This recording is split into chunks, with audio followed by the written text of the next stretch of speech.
ഒന്ന് വേഗം വാ. ആ ഓർഡിനറി ബസ് പോയാൽ പിന്നെ നമ്മളിങ്ങ് തിരിച്ചു പോരേണ്ട വരും. ഈ ചക്കയ്ക്ക് മുടിഞ്ഞ വെയിറ്റ് ആന്നേ. ഈ ചക്കക്കുരുനാണ് അതിനേക്കാൾ ഭാരം. ഞാൻ പറഞ്ഞ ഇത്രയും എടുക്കണ്ടെന്ന് പറഞ്ഞാൽ അത് കേക്കണ്ടേ?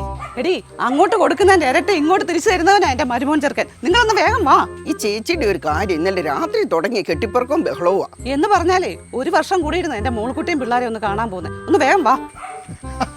ഇതെന്നെ അതിരാവിലെ ഇതെല്ലാവരും എങ്ങോട്ടാന്നേ? അമ്പലപ്പുഴ വരെ ഒന്ന് പോവാ, മോൾക്കുട്ടിയുടെ വീട്ടിലേ. ഓ, എന്നിട്ടെന്നാ കുഞ്ഞുമോനെ കൂട്ടാഞ്ഞേ? മോളെയും കൊച്ചുമക്കളെ കണ്ടിട്ട് ഒത്തിരി ആയെന്ന് അവൻ പറഞ്ഞായിരുന്നല്ലോ. ഓ, അത് എന്റെ വണ്ടിക്കൂലിക്ക് കാശൊന്നുമില്ല.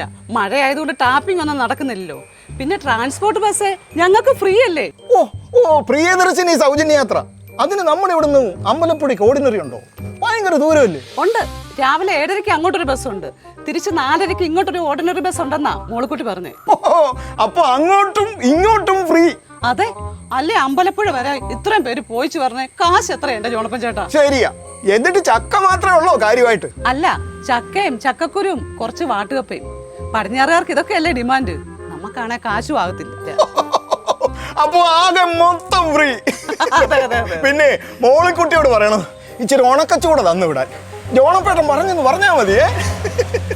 അതൊക്കെ കുഞ്ഞുമോൻ ചേട്ടൻ വിളിച്ച് പറഞ്ഞിട്ടുണ്ട്. അതൊക്കെ അവിടെ റെഡിയാ. അയ്യോ, ബസ്സിന് സമയമായി, ഞങ്ങൾ പോട്ടെ. അങ്കിളെ, ഞങ്ങൾക്ക് എന്തിനാ ഈ പടി?